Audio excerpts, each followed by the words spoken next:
1646년 봄, 조선의 임금이 며느리에게 죽음을 내렸습니다. 죄를 입증한 증거는 끝내 단 하나도 나오지 않았지요.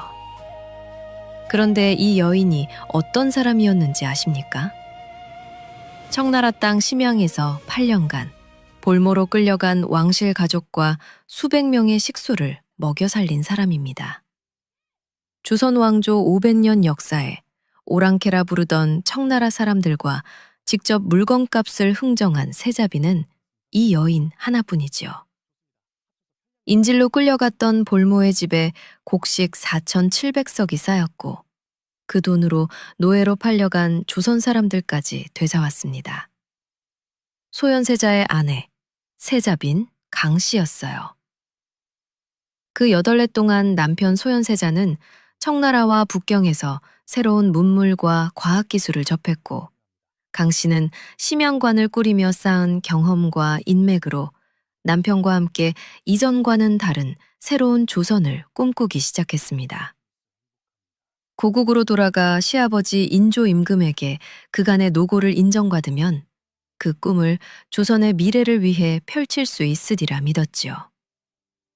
그러나 귀국한 지 불과 2달 만에 소현세자가 석연치 않게 세상을 떠났습니다.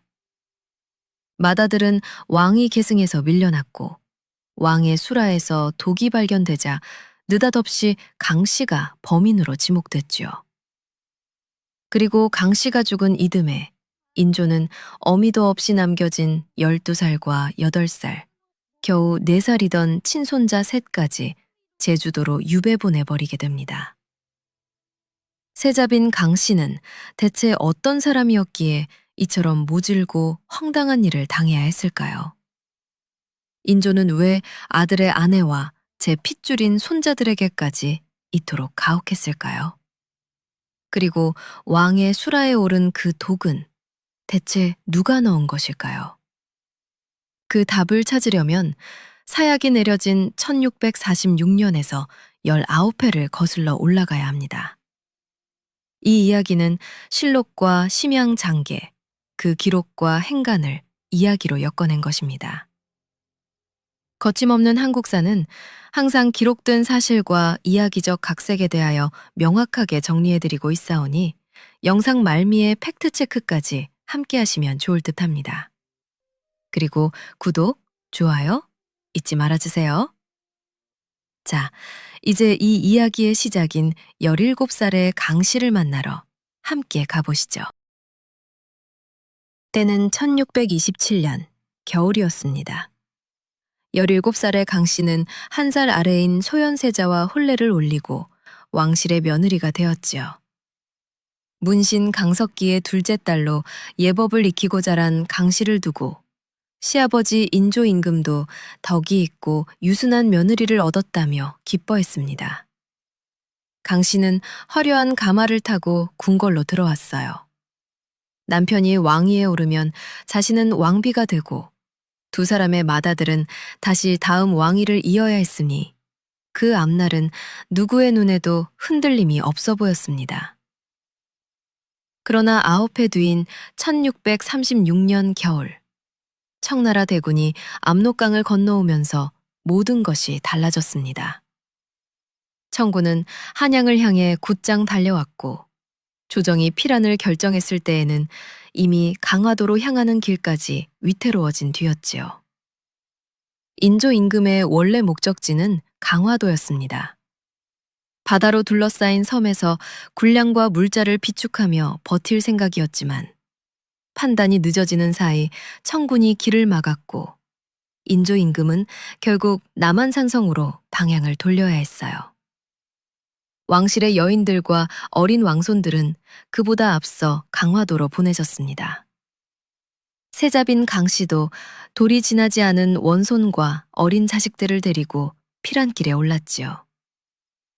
음력 섣달에 칼바람을 뚫고 강화도 앞 나루에 도착했을 때 강씨 일행은 눈앞이 캄캄해졌습니다. 바다만 건너면 살 수 있다고 여겼는데 정작 그들을 태울 배가 한 척도 남아있지 않았던 겁니다. 대가 없다니 그게 무슨 말이냐? 궁인이 떨리는 목소리로 대답했어요. 왕실의 피란을 맡은 김경징이 제 식솔들을 먼저 건너보내느라 쓸 수 있는 배를 모두 가져갔다고 합니다. 강 씨는 품에 안긴 아이를 내려다보았습니다. 뒤에서는 청군이 다가오고 있었고 어린아이들의 입술은 추위에 파랗게 질려갔지요. 김경징을 불러오너라. 빈궁마마, 조금만 기다리시면 다른 배를 구할 수 있을 것입니다. 무엇을 더 기다린단 말이냐? 적군이 아이들 앞에 닿을 때까지 기다리라는 것이냐? 마침내 김경징이 나타나자 평소 유순하다던 강 씨의 목소리가 나루터를 울렸습니다. 내 이놈 김경징! 네가 정녕 목이 달아나야 정신을 차릴 게냐? 왕실의 피안을 맡은 자가 원손의 아니보다 제 식솔의 목숨이 중하단 말이냐?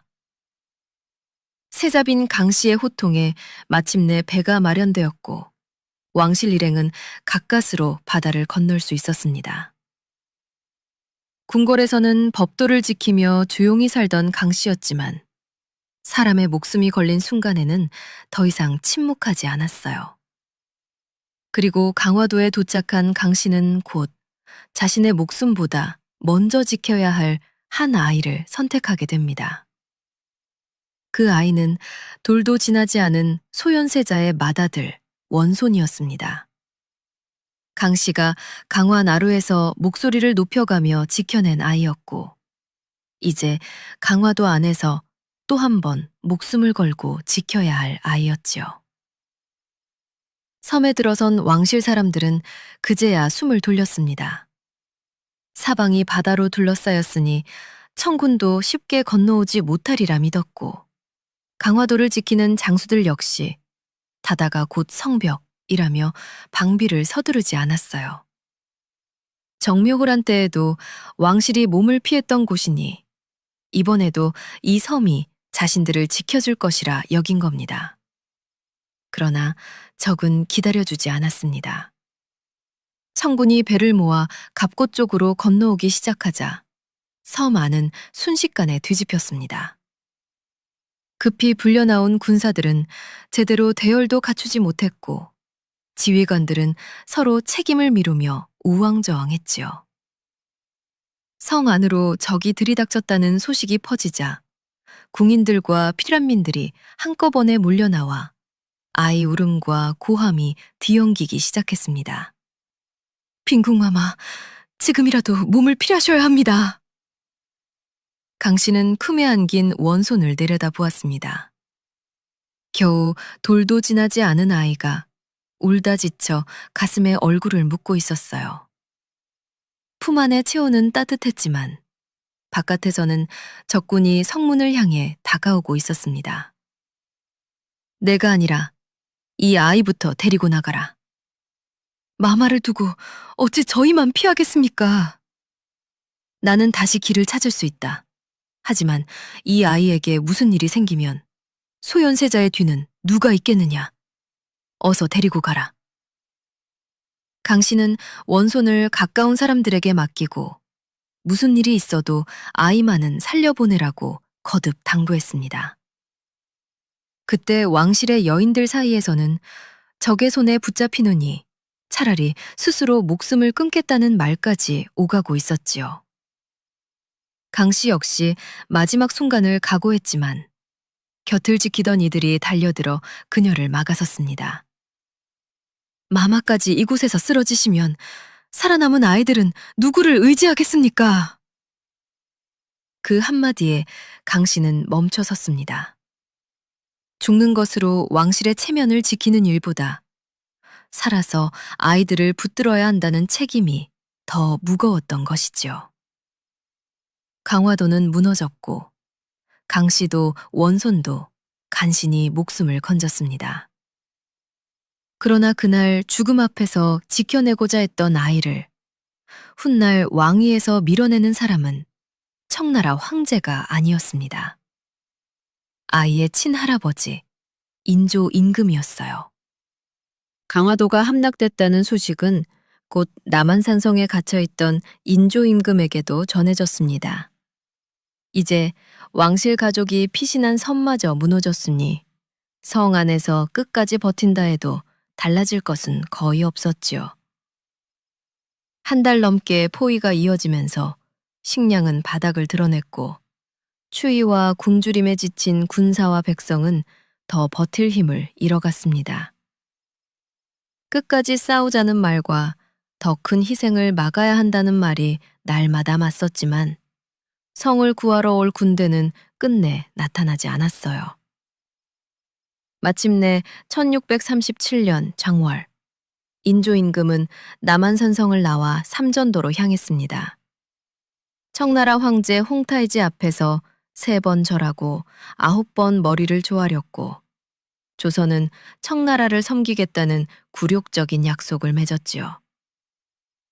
전쟁은 끝났지만 강씨와 가족에게 돌아온 것은 궐에서의 원래 생활로 돌아갈 자유가 아니었습니다. 청나라는 조선이 다시 다른 마음을 품지 못하도록 소현세자와 그의 아우 복림대군을 심양으로 보내라고 요구했습니다. 세자 한 사람만 데려가는 것이 아니었어요. 아내와 어린 자식들, 2 왕자를 따라갈 관리와 궁인들까지 함께 떠나야 했지요. 강씨는 겨우 살아남은 원손을 품에 안고 다시 길을 나설 채비를 해야 했습니다. 궁인이 비단 옷과 귀한 그릇부터 챙기려 하자 강씨는 고개를 저었어요. 먼저 아이들 이불과 약을 챙겨라. 먹을 것이 끊기면 바꿔 쓸 물건도 따로 묶어두고. 빈궁마마, 언제 돌아오게 될지 아는 사람이 아무도 없습니다. 그러니 더 단단히 준비해야 한다. 적당히 준비해서는 아이들을 지킬 수 없다.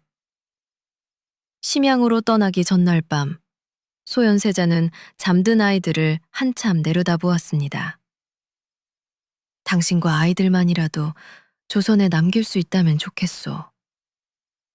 강씨는 원손의 이불 끝을 여미며 조용히 대답했어요.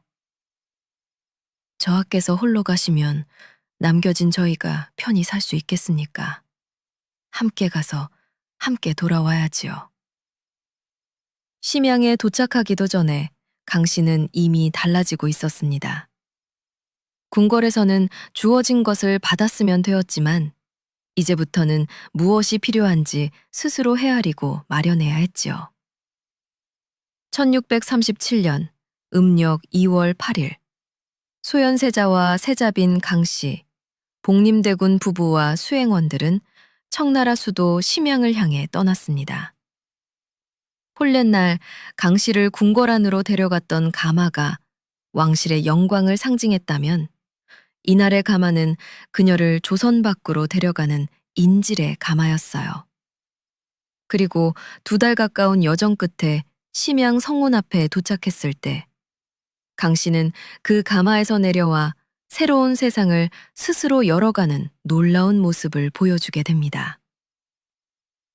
심양 성문 앞에서 강씨 일행은 다시 발이 묶였습니다. 성 안으로 들어가려면 왕실 여인이 탄 가마를 돌려보내고 말을 타야 한다는 청나라 관리의 요구가 내려온 겁니다. 낯선 성벽 아래에는 무장한 청나라 군사들이 줄지어 서 있었고 길가에는 조선에서 온 인질 행렬을 구경하려는 사람들이 모여들었습니다. 궁궐 안에서도 늘 가려져 있던 왕실 여인이 수많은 사람의 시선을 받으며 말에 오른다는 것은 강씨에게도 쉬운 일이 아니었지요. 조선의 관리들은 당황했습니다. 왕실 여인이 여러 사람 앞에서 말을 탄다는 것은 궁중의 법도에 어긋나는 일이었고 누구도 먼저 입을 열지 못했어요. 가마꾼들은 지친 어깨로 가마를 떠받친 채 서 있었고 먼 길에 지친 아이들은 안에서 보채기 시작했습니다. 빈궁마마, 청나라 관리가 가마를 들일 수 없다고 합니다. 그렇다면 우리는 어떻게 들어가야 한다고 하느냐? 말을 타야 한다고 합니다. 하지만 조선의 법도를 생각하면 쉽게 따르기 어렵습니다. 강씨는 가마 안에서 잠시 말이 없었습니다. 조선에서라면 기다리면 되었고 누군가가 법도에 맞는 길을 찾아냈을 겁니다. 그러나 이곳에서는 자신이 결정을 내리지 않으면 함께 온 사람들 모두가 길 위에서 꼼짝없이 시간을 보내야 했지요.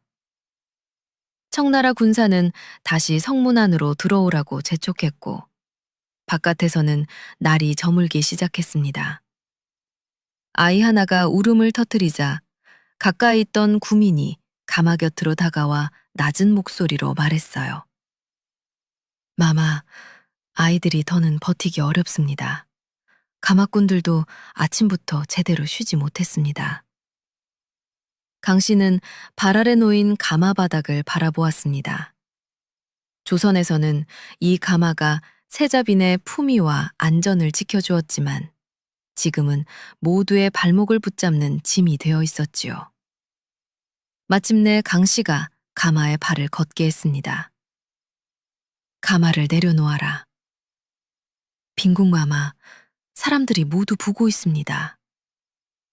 지금 필요한 것은 체면이 아니라 저 사람들을 안으로 들이는 일이다. 강 씨는 스스로 가마에서 내려 준비된 말에 올랐습니다.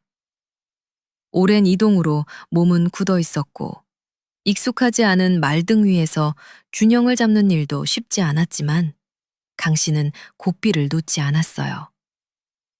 조선의 관리들은 놀라 바라보았고 궁인들은 황급히 아이들을 챙겨 뒤를 따랐습니다. 그렇게 강 씨가 먼저 움직이자 멈춰있던 행렬도 다시 앞으로 나아가기 시작했습니다. 강 씨가 이날 조선의 법도를 버린 것은 아니었습니다. 다만 낯선 땅에서 사람들을 지키려면 법도를 지키는 방식부터 달라져야 한다는 사실을 받아들인 것이었어요. 그리고 성문을 통과한 뒤에는 더 큰 현실이 기다리고 있었습니다. 누가 대신 결정해주기를 기다릴 수 없었고 수백 명의 먹고 사는 문제를 직접 붙들어야 했지요. 이제 조선의 세자빈이 직접 팔을 걷어붙이는 진풍경이 펼쳐지게 됩니다. 심양관은 조선 왕실 사람들을 위한 궁궐이 아니었습니다. 청나라 한복판에 마련된 거처였고 안에서는 생활을 꾸려야 했으며 밖으로 나갈 때는 일일이 허락을 받아야 했지요.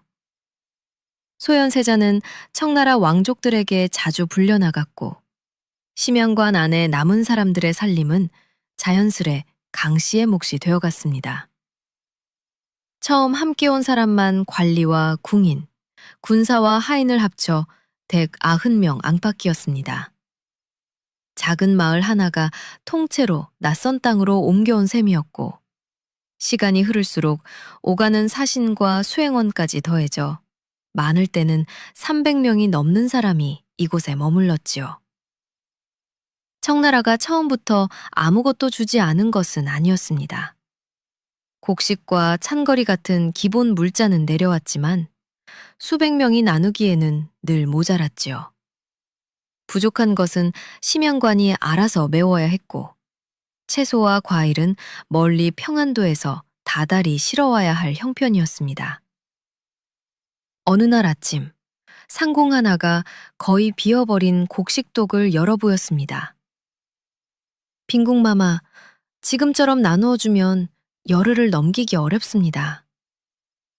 아이들과 병든이들의 몫은 그대로 두고 공인들과 관리들의 양부터 조금씩 줄여라.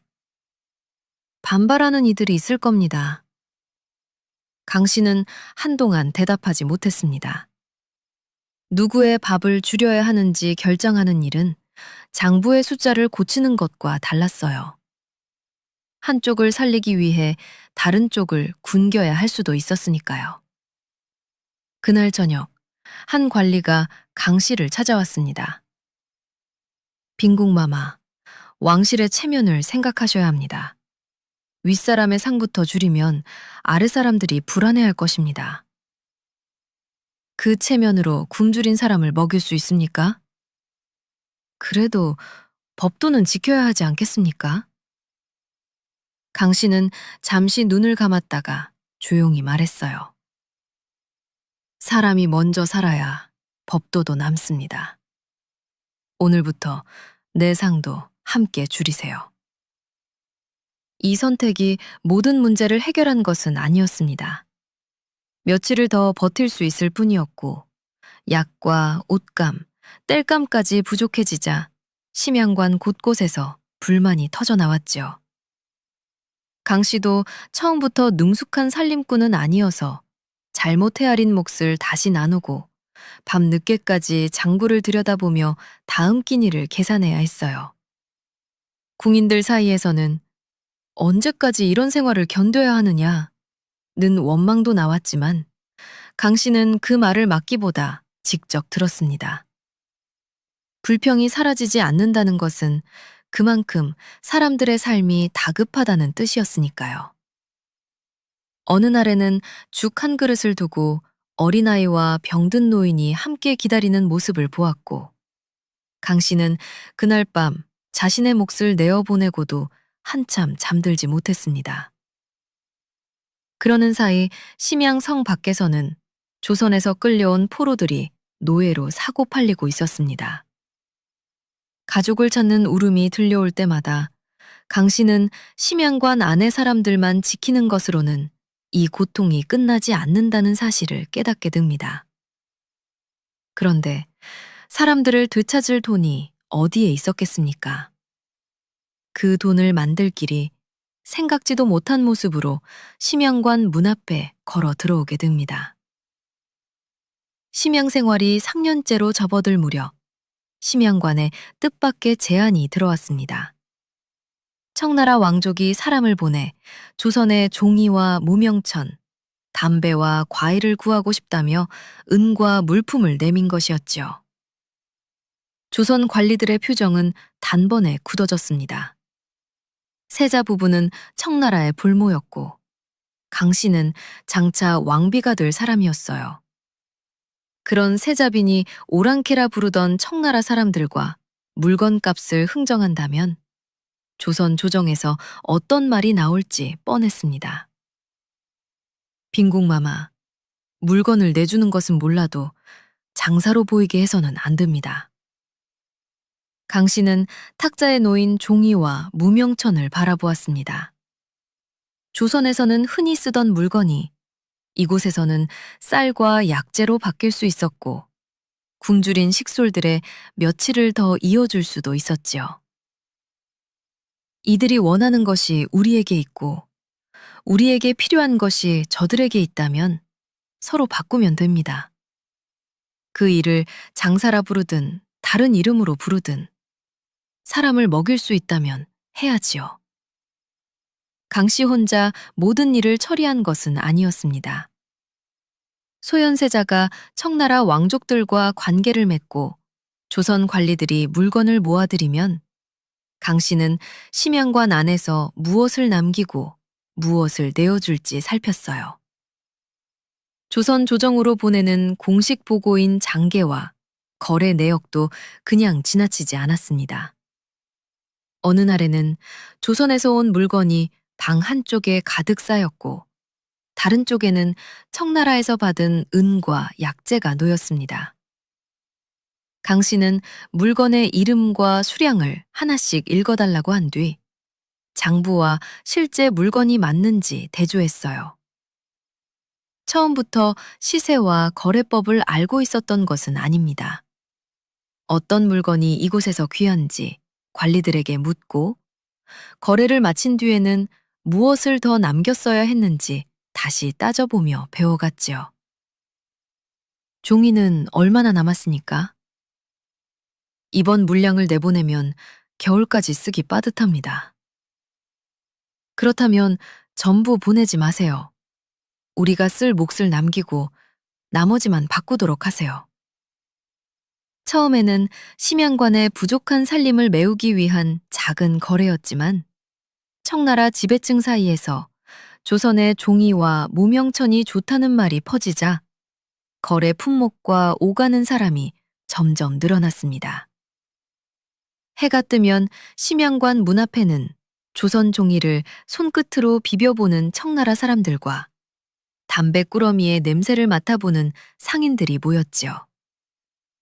궁인들은 물건을 나르고 관리들은 수량을 적었으며 강 씨는 안쪽에서 들어온 은과 곡식이 장부와 맞는지 확인했습니다. 감시받는 인질의 집이 시장처럼 변해가는 광경을 보며 사람들은 이제 이곳에서 굶어 세상을 떠나지는 않을지도 모른다는 희망을 품기 시작했습니다. 이 장사는 단순히 돈을 쌓는 일이 아니었어요. 거래를 통해 쌀과 약을 마련했고 청나라 유력자들과 말을 섞을 통로도 생겼습니다.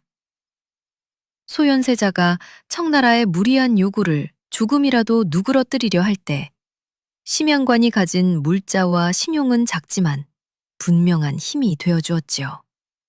그러나 강 씨도 마음이 편한 것만은 아니었습니다.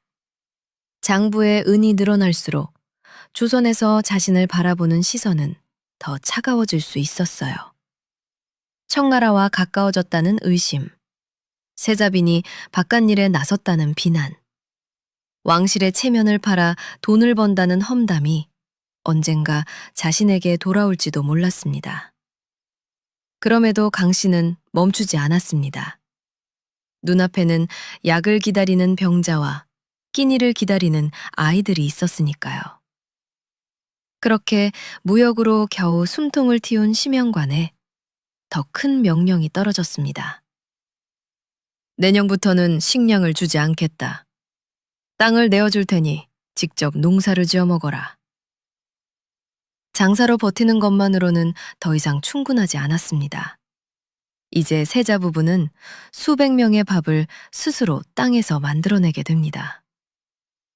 청나라가 내어주겠다는 땅은 당장 씨를 뿌리면 곡식이 쏟아질 만한 옥토가 아니었습니다. 심양에서 멀리 떨어진 황무지에 가까운 땅이었고 낯선 기후와 물길까지 새로 익혀야 했죠. 심양관은 대국이 소국에 시킬 일이 아니라며 거듭 항의했지만 청나라 조정은 물러서기는커녕 내어주겠다던 밭의 규모를 절반 아래로 줄여버렸습니다. 싫으면 더 좁은 땅에서 지으라는 뜻이었죠. 조선 관리들은 선뜻 나서지 못했습니다. 저하, 이곳 사정을 아는 농구도 부족합니다. 농사가 잘못되면 지금 가진 재물까지 모두 잃을 수 있습니다. 소현세자도 쉽게 결정을 내리지 못했어요. 장사로 마련한 돈을 농사에 쏟아부었다가 실패한다면 심양관 사람들은 겨울을 넘기지 못할 수도 있었습니다. 그날 밤 강 씨는 장부를 펼쳐놓고 남은 곡식과 은의 양을 여러 번 다시 헤아렸습니다. 아무것도 하지 않으면 식량은 정해진 날에 끝나고 농사를 시작하면 적어도 살아남을 길 하나는 열릴 수 있었지요. 저하, 장사만으로는 이 많은 사람을 끝까지 먹일 수 없습니다. 농사가 실패하면 더 큰 화를 부를 수도 있소. 그러나 시작하지 않으면 실패할 기회조차 없습니다. 조선에서 농사 짓던 사람들을 찾아 그들의 손을 빌려야 합니다. 세자 부부는 결국 청나라가 내어준 땅을 받아들이기로 했습니다. 관리들은 씨앗과 농기구를 구했고 조선에서 농사를 지어본 사람들을 찾아 논과 밭을 나누어 맡겼지요. 강 씨는 심양관의 살림과 농장에 들어갈 물자를 함께 살피며 어느 곳에 무엇이 필요한지 조정했습니다. 농사는 장부처럼 숫자만 맞춘다고 되는 일이 아니었어요. 얼어붙은 땅을 갈고 물기를 내고 낯선 계절에 맞춰 씨를 뿌려야 했습니다. 심양관 사람들은 유목민의 땅에서 조선식 농사를 다시 시작했고 해가 바뀔 때마다 잘된 밭과 그렇지 못한 밭을 가려 다음 농사에 반영했지요. 마침내 수확이 늘기 시작했습니다. 곡식자루가 심양관 뜰에 쌓이고 먹고 남은 곡식은 다시 청나라 사람들에게 팔려 은과 필요한 물품으로 바뀌었어요. 농사를 잘 지은 이들에게는 상을 주어 다른 사람들의 힘을 북돋웠습니다. 그 규모는 조그만 텃밭 수준이 아니었습니다. 농사 첫 해에 3,300여 석이던 수확은 이듬해 5,000석을 넘어섰고 목화도 600근 넘게 거두었습니다. 귀국할 무렵 심양에 남아있던 곡식만 4,700석. 요즘으로 치면 수십억 원어치의 쌀이었고 농사를 짓던 사람도 160명 안팎에 이르렀다는 기록이 남아있습니다. 감시받던 볼모의 집에서 이런 일이 벌어졌다는 것이 여러분은 믿어지십니까? 낯선 땅에 작은 주선 하나가 생겼다고 해도 지나친 말이 아니었지요. 그리고 바로 이때부터 심양관의 돈과 곡식은 더 넓은 곳으로 향하기 시작했습니다.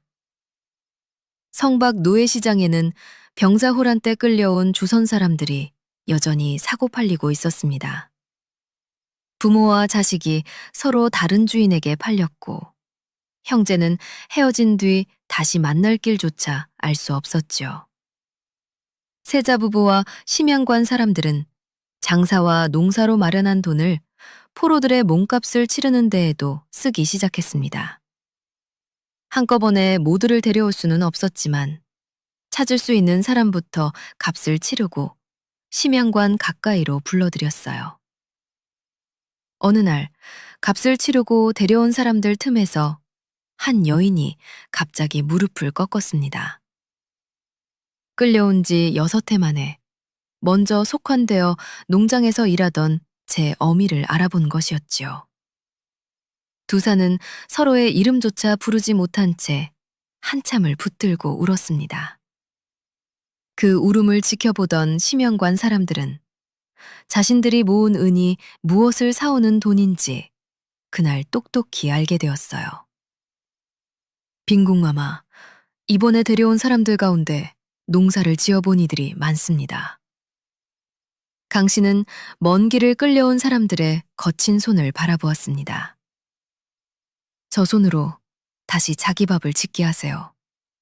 붙잡혀온 사람으로 남겨두지 말고 함께 살아갈 사람으로 받아들이세요. 속헌된 사람들 가운데 농사에 익숙한 이들은 농장으로 갔고 다른 이들도 심양관 안팎의 여러 일을 맡으며 새로운 생활을 시작했습니다. 포로를 구해 농장에 보내고 농장에서 거둔 곡식으로 다시 다른 포로를 데려오는 길이 이어진 것이지요. 심양관은 더 이상 청나라가 내어준 인질의 집에만 머물지 않았습니다. 장사로 물자를 모으고 농사로 곡식을 만들며 붙잡혀온 조선 사람들을 다시 일으켜 세우는 공동체가 되어갔어요. 사람들은 소현세자와 강씨를 의지했고 청나라 왕족들도 심양관을 함부로 대하지 못했습니다. 이야기가 여기서 절반쯤 왔습니다. 낯선 땅에서 수백 명의 삶을 일으켜 세운 세자빈 강씨. 그런데 남은 절반이 더 기막힙니다. 잠시 구독과 좋아요로 함께 해주시고요. 이제 이야기를 이어가겠습니다. 주선에 있는 인조 임금의 눈에는 이 모든 성공이 전혀 다른 뜻으로 보이기 시작합니다. 며느리의 능력이 아니라 며느리와 세자주의로 사람이 모이는 힘으로 말이지요. 심양관의 문이 장터처럼 붐빈다는 보고가 조정에 올라오자 인조 임금의 표정이 굳었습니다. 전하, 청나라 사람들이 심양관을 드나들고 세자 저하를 찾는 이들도 날로 늘고 있사옵니다. 신하는 그것을 세자 부부가 낯선 땅에서 사람들을 먹여 살린 공로로 전하려 했지만 인조 임금의 귀에는 다른 뜻으로 들렸지요. 볼모로 간 세자의 집에 어찌 그토록 많은 사람이 모인단 말이냐. 청에서 식량을 끊었으니 살아남기 위해 물건을 바꾸고 농사를 지은 것이옵니다. 인조 임금은 대답하지 않았습니다. 삼전도에서 청나라 황제에게 머리를 조아린 그에게 청나라와 가까워졌다는 말은 결코 가볍지 않았어요. 아들과 며느리가 그곳에서 신임을 얻고 재물과 사람을 모은다는 소식은 자랑이 아니라 자신과는 다른 힘이 자라고 있다는 불안으로 바뀌어 갔습니다. 심양에서 굶지 않기 위해 한 장사도 조선 궁궐에서는 청나라와 내통하려는 행동처럼 보일 수 있었습니다. 포로를 데려와 농장에 들인 일도 인조 임금의 눈에는 세자 부부 주위로 사람들이 몰려드는 모습으로 비쳤지요. 누구는 그것을 지혜라 했고 누구는 왕실의 체면을 흐리는 일이라 했습니다.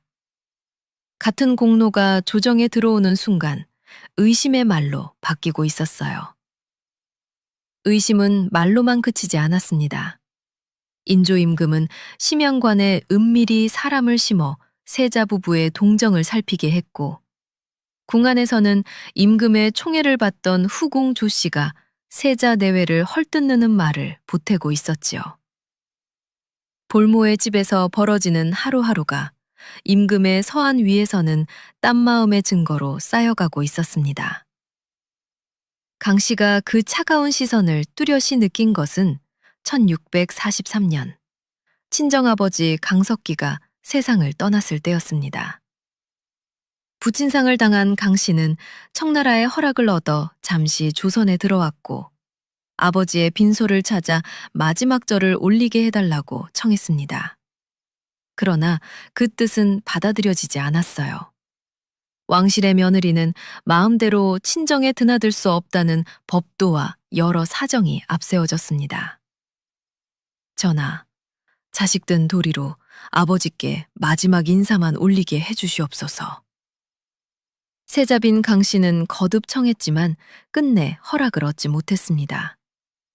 심양에서 수백 명의 끼니를 책임지던 세자빈이었으나 고국에서는 친아버지의 마지막 얼굴조차 마음대로 볼 수 없었던 것이지요. 빈소에 가지 못한 강 씨는 상복만 갖춰 입은 채 곡소리가 들려오는 방향을 오래 바라보았습니다. 아버지를 잃은 슬픔보다 더 견디기 어려운 것은 고국에 와서도 자신이 여전히 허락을 기다려야 하는 사람이란 사실이었어요.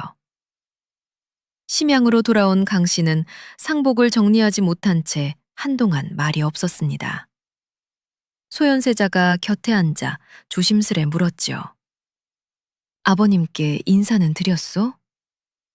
강 씨는 고개를 저었습니다. 심양에서는 청나라의 허락을 받아야 했고 조선에 돌아가니 전하의 허락을 받아야 했습니다. 그런데 저는 어느 곳에서도 제 아버지께 갈 수가 없었습니다. 소현세자는 아내의 손 위에 자신의 손을 얹었지만 쉽게 위로하지 못했습니다. 고국은 반드시 돌아가야 할 곳이었으나 두 사람에게 가장 마음 놓기 어려운 곳으로 변해가고 있었지요. 강 씨는 그제야 알았습니다. 심양에서 무엇을 이루었는가 보다 누구와 가까워졌고 얼마나 많은 사람이 자신들을 의지하는지가 인조 임금에게는 더 중요할 수 있다는 사실을 말입니다. 인조 임금이 두려워한 것은 며느리 한 사람만이 아니었을지도 모릅니다. 소현세자와 강 씨, 세 아들, 그리고 그들 주변에 모인 사람들까지 합쳐지면 또 하나의 왕실이 생길 수 있다고 여겼는지도 모르지요. 그러던 1644년, 세자 부부 앞에 조선보다 훨씬 큰 변화가 밀려왔습니다. 명나라가 무너지고 청나라가 북경을 차지한 것입니다. 소현세자는 청나라를 따라 북경에 들어갔고 천문과 달력의 이치를 연구하던 서양 선교사 아담샤를 만났지요. 북경에서 돌아온 날 밤 소현세자는 가져온 책과 기구들을 하나씩 꺼내놓았습니다. 그 가운데에는 조선 사람들에게 낯선 세계 지도도 있었어요. 강 씨는 등잔 가까이 지도를 끌어당겨 한참 들여다보았습니다. 조선은 어디에 있습니까? 소현세자가 손끝으로 작은 자리를 짚었습니다. 여기요. 우리가 세상의 중심이라 여겼던 곳이 이 지도에서는 이렇게 작소. 강 씨는 손가락 끝보다 작은 조선을 바라보다가 조용히 물었어요. 그렇다면 저 많은 나라들도 저마다 자신들이 세상의 중심이라 믿고 있겠군요. 소현세자가 이번에는 쇠와 유리로 만든 서양의 기구 하나를 조심스레 꺼내 놓았습니다. 강 씨는 처음 보는 물건을 이리저리 돌려보다가 그 정교한 톱니와 눈금에서 한동안 눈을 떼지 못했지요. 사람의 손으로 이런 것을 만들 수 있다는 말씀이십니까? 저들의 힘은 칼에서만 나온 것이 아니었어. 이런 학문이 그 뒤에 있었던 것이요. 그렇다면 좋아. 조선에 심어야 할 것은 청나라의 무력이 아니라 이 학문이겠군요. 소현세자는 북경에서 본 천문서와 달력을 만드는 법, 서양의 기구들에 대해 들려주었습니다. 강 씨가 그 학문을 모두 이해한 것은 아니었지만 조선이 알던 세상이 전부가 아니라는 사실만은 분명히 느낄 수 있었지요. 청나라는 우리를 짓밟은 나라입니다. 그렇다고 저들이 가진 힘의 까닭까지 외면한다면 조선은 또다시 준비하지 못한 채 당할지도 모릅니다. 강 씨는 잠시 생각하다가 물었습니다. 저하께서 그 말씀을 전하께 올리시면 받아들이실까요? 소현세자는 선뜻 답하지 못했습니다. 새로운 책을 가져가는 것보다 패전의 상처 속에 갇힌 아버지의 마음을 여는 일이 더 어려울 수 있었어요. 그 뒤로 소현세자는 북경에서 얻은 책과 기구들을 정리했고 강 씨는 심양관의 살림과 귀국 준비를 함께 챙겼습니다. 두 사람은 고국으로 돌아가면 자신들이 본 것을 조선에 전하고 어린 새 아들에게는 더 넓은 세상을 보여줄 수 있으리라 기대했지요. 그러나 심양관 밖에서는 다른 소문도 돌았습니다. 세자가 청나라의 앞잡이가 되었다는 말, 서양의 낯선 학문에 마음을 빼앗겼다는 말이 조선으로 흘러들어갈 수 있다는 우려였어요. 강 씨는 돌아갈 날을 기다리면서도 고국이 자신들을 어떤 눈으로 맞을지 마음 한편이 무거웠습니다. 이듬해 마침내 귀국하라는 명이 내려왔습니다. 강 씨는 8대 동안 쌓인 장부를 정리하고 함께 버틴 사람들의 이름을 확인했어요. 심양에 남겨야 할 곡식과 농장, 데리고 돌아갈 식솔과 짐을 나누는 데에도 여러 날이 걸렸습니다. 고국으로 돌아가면 볼모 생활은 끝나고 소현세자는 다시 조선의 세자로서 앞날을 준비할 수 있으리라 믿었지요. 그러나 한양에서 기다린 것은 그들이 꿈꾸었던 귀환과는 전혀 다른 시간이었습니다. 1645년 봄, 소현세자와 강씨 일행은 마침내 한양으로 돌아왔습니다. 조정에서는 세자의 귀환을 나라의 경사라 했고 백성들도 오랜 볼모 생활을 마치고 돌아온 세자 가족을 반겼지요. 강 씨는 궁궐 지붕이 보이자 아이들의 옷깃을 다시 여며주었습니다. 이제 다 왔다. 오늘부터는 낯선 말도, 낯선 음식도 견디지 않아도 된다. 아이들은 궁궐 안으로 들어가는 행렬을 바라보며 들떠 있었고 함께 돌아온 식솔들 역시 오랜 고생이 끝났다고 여겼습니다. 그러나 공식적인 환영과 인조임금의 마음은 같지 않았어요. 아들을 맞는 의식이 끝난 뒤에도 인조임금의 표정은 쉽게 풀리지 않았고 세자가 북경에서 가져온 책과 기구, 청나라에서 맺은 인연을 달갑게 바라보지 않았습니다. 소현세자가 새로운 천문서와 서양 물품을 내보이며 조선에도 바깥 세상을 살펴야 한다고 아뢰자 인조임금은 차갑게 되물었습니다. 청나라에서 오래 지내더니 이제는 그들의 방식이 옳다고 여기는 것이냐? 그들을 따르자는 뜻이 아니옵니다. 다시 같은 치욕을 당하지 않으려면 무엇이 달라졌는지 알아야 하옵니다. 소현세자에게 심양의 8해는 세상이 바뀌는 모습을 직접 본 시간이었습니다. 그러나 인조 임금에게 그 세월은 자신의 패배와 수치를 떠올리게 하는 시간이었죠.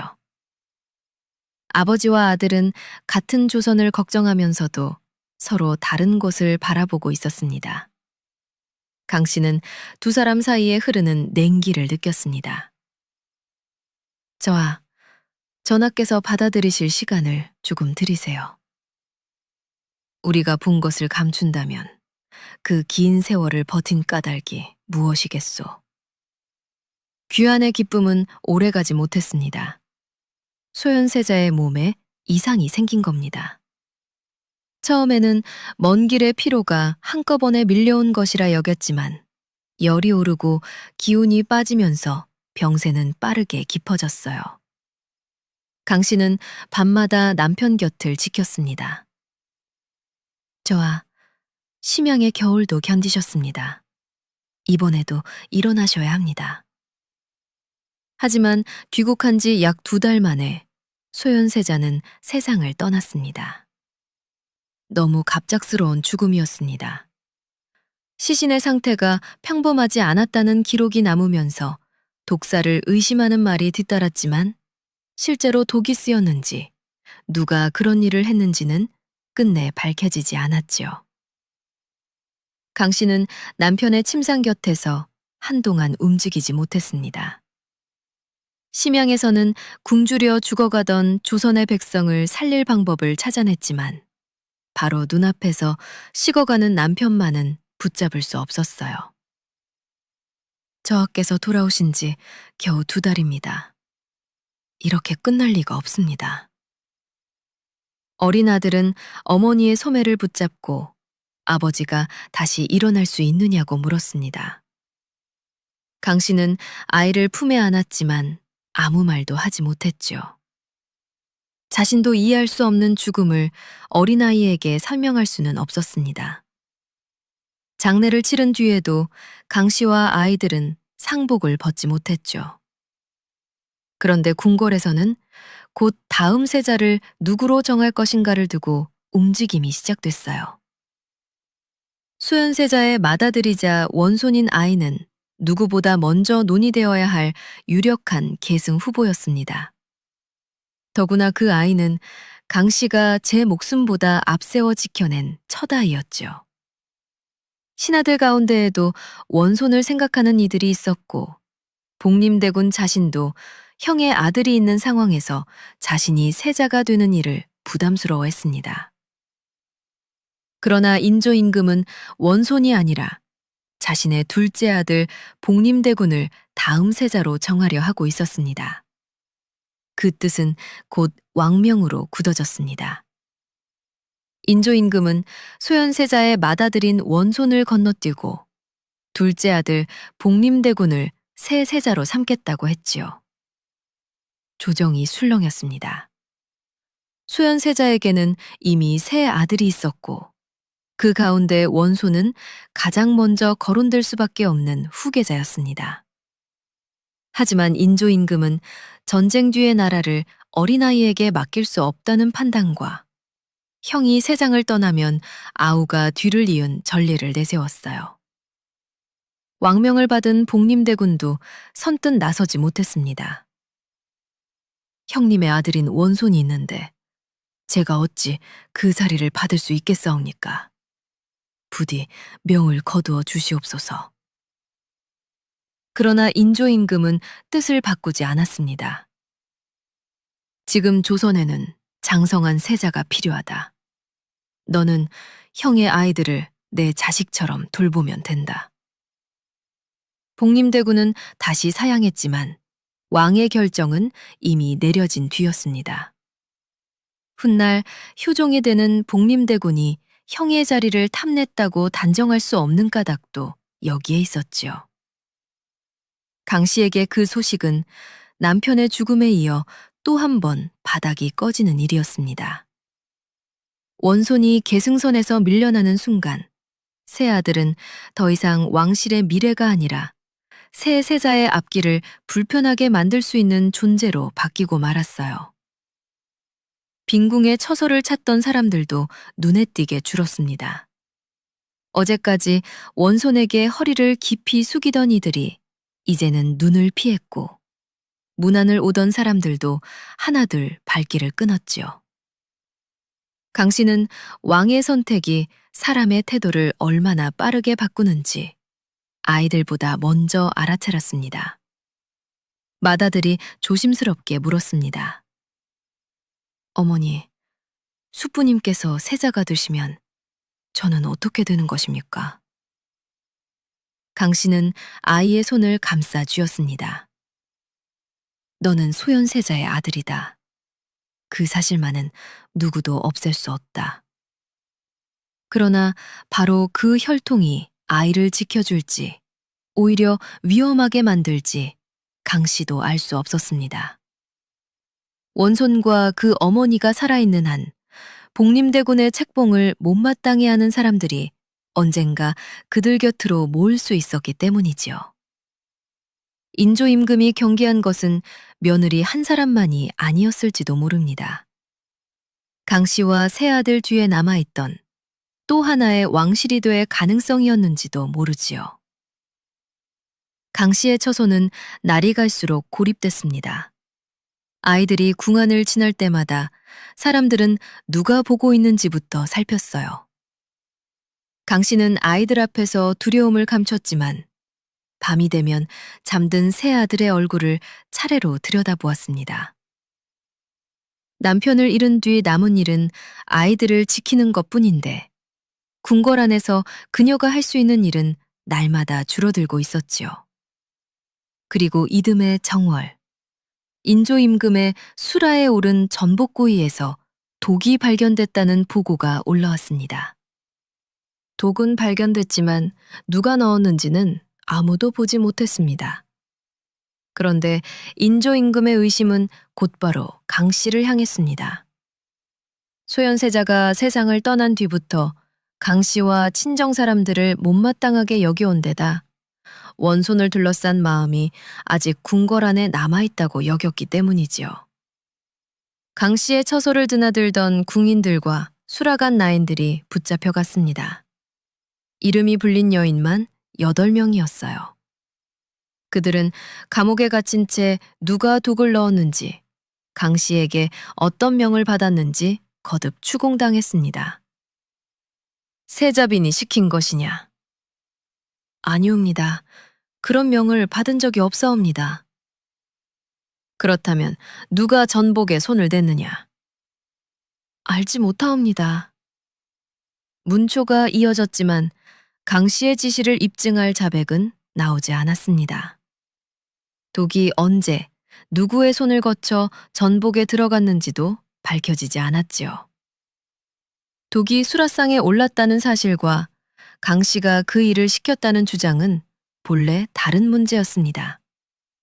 그러나 궁궐 안에서는 어느새 두 가지가 하나처럼 묶이고 있었어요. 더구나 강 씨의 처소와 인조임금이 머무는 곳은 이미 왕래가 끊긴 상태였습니다. 강 씨가 사람을 보내 수라에 손을 대려면 여러 문과 수많은 눈을 지나야 했지만 실제로 그 길을 오간 사람이 누구인지는 끝내 드러나지 않았습니다. 강 씨는 궁 안의 외딴 처소에 홀로 갇혔습니다. 처음에는 곁을 지킬 시녀 한 사람조차 허락되지 않았고 복림대군이 죄가 아직 분명하지 않으니 돌볼 사람만은 두어야 한다고 청한 뒤에야 시녀 한 명이 들어갈 수 있었지요. 빈궁마마, 전복에서 독이 나왔다며 궁인들을 잡아갔다고 합니다. 강 씨는 한동안 말을 잇지 못했습니다. 이미 길까지 막힌 내가 어찌 전하의 음식에 손을 댄단 말이냐. 대답해주는 사람은 없었습니다. 강 씨와 말을 섞는 사람까지 벌을 받을 수 있다는 소문이 퍼졌고 그녀는 자신을 변호해줄 사람들과도 떨어져 있었어요. 갇힌 처소의 밤은 길었습니다. 강 씨는 잠을 이루는 대신 아이들이 입던 옷가지를 꺼내 하나하나 개켜놓았지요. 얼어붙은 강화나루에서도 텅 빈 심양의 곡식독 앞에서도 기어이 길을 찾아내던 사람이었지만 이번에는 아무리 헤아려도 아이들을 지킬 방도가 보이지 않았습니다. 수사는 독이 든 전복 하나의 경로를 밝히는 데서 점점 멀어졌습니다. 강 씨가 인조임금을 원망했는지, 친정 식구들과 무슨 말을 나누었는지, 복림대군의 책봉을 어떻게 받아들였는지가 모두 죄의 실마리처럼 다뤄졌지요. 확인된 행동보다 강 씨가 품었을 법한 마음이 먼저 신문대에 오른 셈이었습니다. 후공 조 씨가 강 씨를 헐뜯었다는 말도 궁 안팎에 돌았습니다. 그러나 조 씨가 이 사건을 꾸민 주범이었다는 증거 역시 확인되지 않았어요.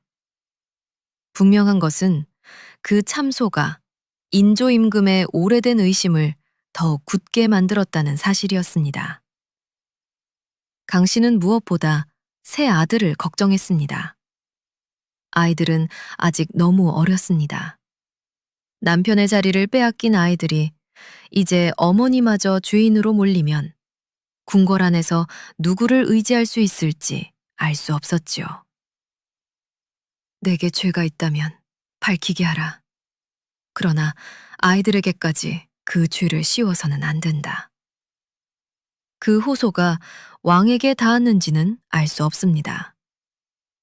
강 씨에게 가장 두려운 것은 자신의 목숨이 아니라 자신에게 씌워진 죄가 새 아들의 혈통까지 더럽히는 일이었지요. 신하들 가운데에도 죄가 분명하지 않은데 죽음을 내리는 것은 지나치다는 우려가 있었지만 사건은 이미 진실을 밝히는 재판보다 왕의 의심을 거스를 수 있느냐는 문제로 변해가고 있었어요. 1646년 3월 15일 대사관 민은영은 강 씨에게 죽음을 내린다는 소식을 길에서 들었습니다. 대사관은 임금의 잘못을 바로잡으라고 간하는 벼슬이었지요. 그는 크게 놀라 말을 몰아 궁궐로 달려왔고 수행원들이 모두 뒤처질 만큼 서둘렀습니다. 지금 강 씨에게 죽음을 내릴 만큼 분명한 죄가 드러나지 않았습니다. 먼저 명을 거두시고 신의 말을 들어주시옵소서. 그러나 궁궐의 문은 열리지 않았습니다. 인조임금은 그의 간청을 받아들이지 않았고 강 씨를 살려두라는 마지막 목소리도 문 밖에서 막혔지요. 그날 강 씨에게서 세자빈의 지위가 거두어졌습니다. 그리고 마침내 죽음을 명하는 왕명이 내려졌습니다. 그날 선인문 앞에는 덮개를 씌운 검은 가마가 놓였습니다. 강 씨에게서 세자빈의 지위가 거두어지면서 책봉의 뜻을 적은 교명과 축책, 왕실의 인장과 예복도 모두 빼앗겨 불태워졌지요. 심양의 8태를 버티고 돌아온 소현세자의 아내는 이제 패빈 강씨라는 이름으로 궁궐을 나가야 했습니다. 의금부 관리가 가마 곁에서 고개를 숙였습니다. 가마에 오르시지요. 강씨는 검은 가마를 한동안 바라보았습니다. 심양 성문에서는 사람들을 앞으로 나아가게 하려고 스스로 가마에서 내려 말에 올랐지만 이날에는 자신의 뜻으로 고를 수 있는 길이 하나도 남아있지 않았어요. 가마가 선인문을 빠져나가자 길가에 사람들이 몰려들었습니다. 남녀노소가 담장처럼 늘어서 검은 가마의 뒤를 바라보았고 곳곳에서 탄식이 흘러나왔죠. 죄가 분명히 드러나지 않았는데도 죽음이 내려졌다는 사실을 백성들 역시 쉽게 받아들이지 못했던 겁니다. 검은 가마는 강 씨의 옛집으로 향했습니다. 그리고 그곳에서 왕명이 집행됐습니다. 오랫동안 세자빈이라 불렸던 강 씨는 남편이 세상을 떠난 지 채 1년도 지나지 않아 생을 마쳤어요. 하지만 강 씨 한 사람의 죽음으로도 옥사는 끝나지 않았습니다. 친정 식구들과 가까운 사람들이 고문을 받거나 죽고 유배됐으며 이듬해에는 소현세자의 새 아들까지 제주도로 보내졌지요. 맏아들은 12살, 둘째는 8살이었고 막내는 겨우 4살이었습니다. 인조 임금은 세 아이를 한 곳에 두어 서로 의지하게 하라고 했지만 외부 사람이 가까이 하지 못하도록 엄하게 막았습니다. 어린 형제들은 아버지와 어머니를 잃은 뒤 자신들이 자라온 궁궐까지 떠나야 했습니다. 배가 육지에서 멀어질수록 궁궐도 한양도 시야에서 사라졌고 제주에 도착했을 때 새 아이 곁에는 서로밖에 남아있지 않았죠. 의지할 어른마저 없었습니다. 마지는 어린 동생들의 손을 붙잡아야 했지만 정작 자신을 붙잡아줄 어른은 아무도 없었습니다. 유배 생활은 오래가지 못했습니다.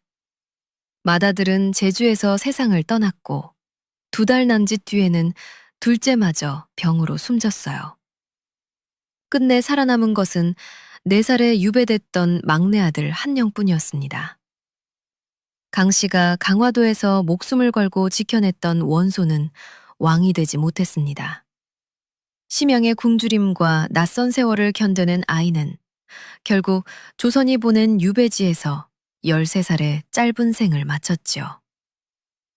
막내 아들은 훗날 유배에서 풀려나 경안군에 봉해졌습니다.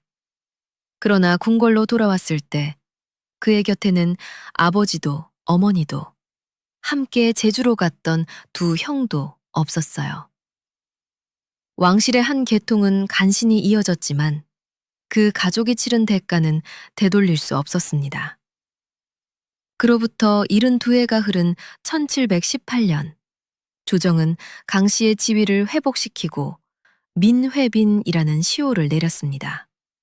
그러나 이름과 지위가 돌아왔을 때 강 씨도 소현세자도 2 아들도 이미 오래전에 세상을 떠난 뒤였습니다. 인조가 처벌한 것은 왕을 해치려 한 며느리였을까요? 아니면 자신이 선택한 후계자를 지키기 위해 강 씨와 새 아들이 지닌 또 다른 계승 가능성을 없애려 했던 것일까요? 세자빈 강 씨는 왕이 되려 한 여인이 아니었습니다. 남편과 아이들을 지키고 낯선 땅에서 자신을 따르는 사람들을 굶기지 않으려 했던 왕실의 며느리였지요. 그러나 남편이 갑자기 세상을 떠나고 아들의 계승권마저 사라지자 그녀가 심양에서 쌓아올린 능력과 인맥은 하루아침에 위험한 힘으로 해석됐습니다. 강 씨의 비극은 한 여인의 불운으로만 끝나지 않았습니다. 죄가 분명히 밝혀지지 않은 채 내려진 죽음, 어머니에게 씌워진 죄를 함께 짊어진 새 아이의 유배, 그리고 너무 늦게 돌아온 이름까지. 이 사건은 권력이 두려움을 품었을 때 한 가족에게 어떤 일이 벌어질 수 있는지를 보여줍니다. 역사는 72해가 지나서야 그녀에게 민회빈이라는 이름을 돌려주었습니다.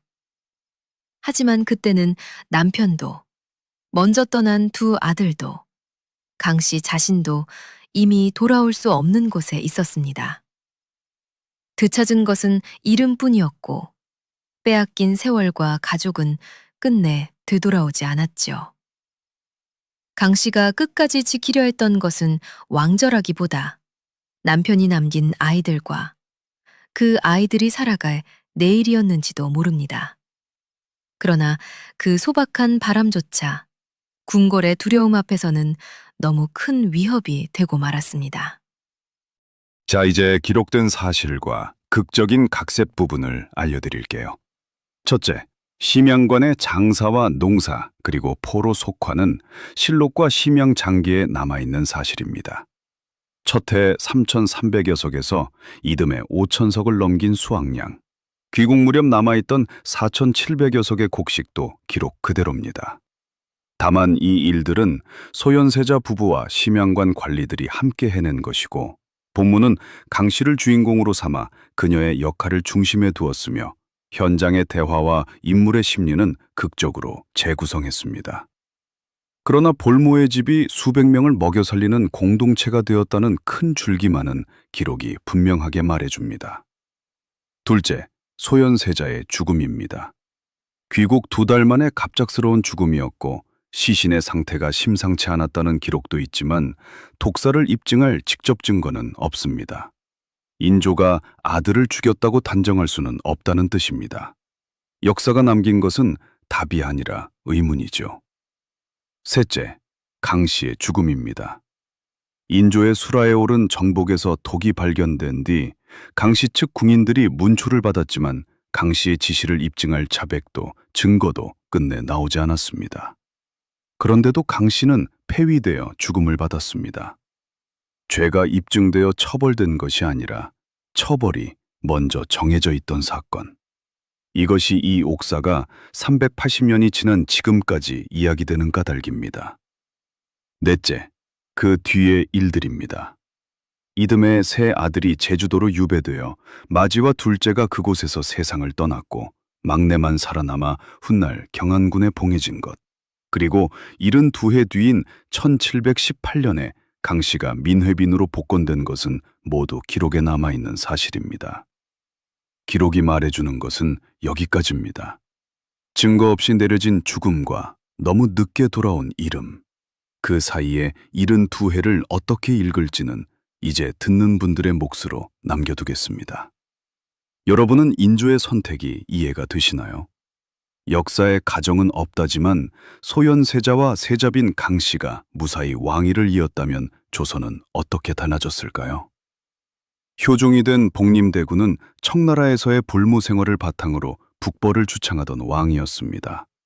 만약 선진 문물을 받아들여 새로운 조선을 꿈꾸던 소현세자가 왕이 되고 함께 볼모 생활을 견뎌낸 복림대군이 그 곁을 받쳐주는 동반자가 되었다면 조선 후기의 역사는 어떻게 바뀌었을까요? 저는 이 대목이 참 궁금합니다.